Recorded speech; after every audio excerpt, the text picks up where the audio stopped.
మనకు ఒక big breaking news అందుతోంది. కేంద్ర విద్యాశాఖ మంత్రి ధర్మేంద్ర ప్రధాన్ రాజీనామా చేసినట్లు తెలుస్తోంది. సీజేపీతో కేంద్రం చర్చలకు ముందు ఇది ఒక కీలక పరిణామం. నిన్న చర్చల అనంతరం కేంద్రం ఒక స్పష్టతనిచ్చింది. సీజేపీ ఏవైతే 3 అంశాలను కేంద్రం ముందు పెట్టిందో అందులో చివరి 2 అంశాలకి కేంద్రం ఒప్పుకుంది. అయితే ధర్మేంద్ర ప్రధాన్ రాజీనామా విషయం రేపు 3:30 కంటే ఈ రోజు 3:30 లోపల ఒక స్పష్టతనిస్తామని కేంద్రం అప్పుడే చెప్పింది. ఈ రోజు కొద్దిసేపటి క్రితమే కేంద్ర మంత్రి ధర్మేంద్ర ప్రధాన్ రాజీనామా చేసినట్లు తెలుస్తోంది. సో నీట్ పేపర్ లీక్ పై ఆవేశాలతో నిరసన వ్యక్తం చేసిన సీజేపీ అలానే విద్యార్థి సంఘాలు ఎట్టకేలకు కూల్ డౌన్ అయినట్లు తెలుస్తోంది. కేంద్ర మంత్రి ధర్మేంద్ర ప్రధాన్ రాజీనామా చేయాలన్న వాళ్ళ డిమాండ్ ఎట్టకేలకు నెరవేరింది.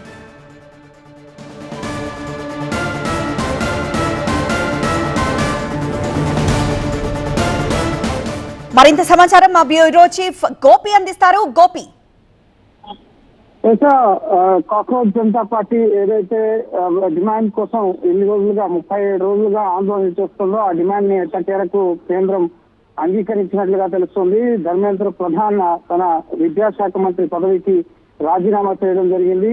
ఈ డిమాండ్ తోనే ప్రధానంగా విద్యార్థులకు సంబంధించి నీట్ పేపర్ లీక్ తర్వాత కాక్రోచ్ జనతా పార్టీ విద్యా విధానంలో మార్పుల కోసం ఉద్యమాన్ని తెర మీద తీసుకొచ్చింది. ఇందులో ప్రధానమైన డిమాండ్ కేంద్ర విద్యాశాఖ మంత్రి రాజీనామా. సో ఈ రోజు మధ్యాహ్నం 3 గంటలకు మరి కాసేపట్లో బీజేపీతో చర్చలు జరగాల్సి. సో ఈ చర్చల ఎజెండా కూడా ధర్మేంద్ర ప్రధాన్ రాజీనామానే. ధర్మేంద్ర ప్రధాన్ రాజీనామా చేస్తే వెంటనే జంతర్ మంతర్ విడిచి వెళ్లిపోతామని చెప్పి కాక్రోచ్ జనతా పార్టీ ప్రతినిధులు చెప్పడం జరిగింది.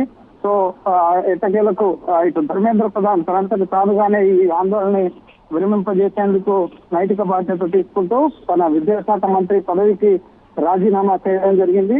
తన రాజీనామా లేఖను ఇటు రాష్ట్రపతికి పంపించడం జరిగింది. ప్రధానంగా ఈ ప్రధాన డిమాండ్ తోనే ఢిల్లీలో గడిచిన నెల రోజులుగా ఆందోళనలు కొనసాగుతున్నాయి. అభిజిత్ బిస్కే నేతృత్వంలోని సీజేపీ జంతర్ మంతర్ వద్ద ముఖ్యంగా దేశవ్యాప్తంగా కూడా యువత ఉద్యమం ఉధృతమవుతున్న పరిస్థితి.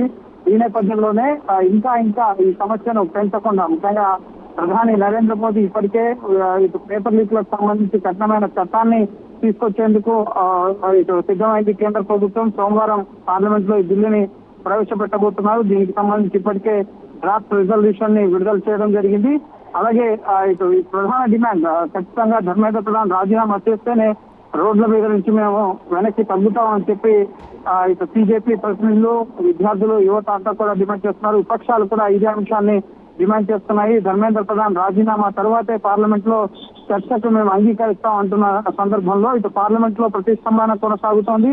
మరోపక్క ఇటు రోడ్లపై విద్యార్థుల ఆందోళన కూడా దేశవ్యాప్తంగా కేవలం ఒక ఢిల్లీనే కాదు, పట్నా, లక్నో, హైదరాబాద్, బెంగళూరు ఈ విధంగా దేశవ్యాప్తంగా అన్ని ముఖ్యంగా రాష్ట్రాల్లో కూడా ఆయా జిల్లా కేంద్రాల వద్ద క్యాండిల్ లైట్ మార్చ్ల నిర్వహణ ఈ రోజు దేశవ్యాప్తంగా కాంగ్రెస్ ఆందోళన పిలుపుకోవడం జరిగింది. సో ఈ విధంగా ఈ ఉద్యమం ఇంకా ఉధృతమవుతున్న తరుణంలో ప్రధాని నరేంద్ర మోదీ యువత భవిష్యత్తే మాకు ప్రధానం అంటూ నిన్న సోషల్ మీడియా ఇన్స్టాగ్రామ్ రీల్స్ ని విడుదల చేయడం జరిగింది. కానీ ఇటు సీజేపీ ప్రతినిధులు రాజీనామా విషయంలో వెనక్కి తగ్గకపోవడంతో ఖచ్చితంగా మా డిమాండ్ ఇదే అన్న అంశాన్ని ముఖ్యంగా రాజీనామాలు సమస్యకు పరిష్కారం కావు, సంస్కరణలు వ్యవస్థలో మార్పులు ముఖ్యమని కేంద్రం చెప్పినప్పటికీ కూడా సో ఖచ్చితంగా విద్యార్థులు ముఖ్యంగా యువత ధర్మేంద్ర ప్రధాన్ నైతిక బాధ్యత వహించాల్సిందే అన్న డిమాండ్ కి తలగ్గి ఇటు ధర్మేంద్ర ప్రధాన్ రాజీనామా చేయడం జరిగింది. సో బీజేపీ అధిష్టానం నిన్న జేపీ నడ్డా, జితేంద్ర సింగ్ 2 గంటల పాటు చర్చలు జరిపిన తర్వాత మెజార్టీ ముఖ్యంగా హామీలకు అంగీకరించినప్పటికీ ప్రధాన డిమాండ్ ఏదైతే ఇటు ధర్మేంద్ర ప్రధాన్ రాజీనామా ఉందో ఆ విషయంలో క్లారిటీ ఇవ్వలేదు అని చెప్పి ఇటు చెప్పారు. ముఖ్యంగా సీజేపీ ప్రతినిధులు సోనం వాంగ్చుక్ కూడా ఈ విషయాన్ని సానుకూలంగా పరిశీలించాలి అని చెప్పి తన నిరాహార దీక్షను విరమించడం జరిగింది. సో యువతకు సంబంధించి ఇది ఒక భారీ విజయం అని చెప్పాల్సి ఉంటుంది. మనం ఖచ్చితంగా కేంద్ర ప్రభుత్వంలో ఎవరైనా తప్పు చేస్తే యువత ప్రశ్నించే అధికారం వాళ్ళకు ఉంది. ఖచ్చితంగా దానికి తగ్గట్టుగా తప్పు చేసిన వాళ్ళు ఎవరు కూడా బాధ్యతల్లో ఉండడానికి వీలు లేదు. అది కేంద్ర మంత్రి అయినా సరే, లేక కేంద్ర ప్రభుత్వంలో ఉన్న ఉద్యోగి అయినా సరే, ఎవరైనా సరే దానికి జవాబుదారీగా ఉండాలి అన్న ఉద్దేశంలో భాగంగానే ఈ ఆందోళనలు ఉధృతమవుతున్న తరుణంలో కేంద్ర ప్రభుత్వం నుంచి ముఖ్యంగా ధర్మేంద్ర ప్రధాన్ రాజీనామా అనేది చాలా కీలకం.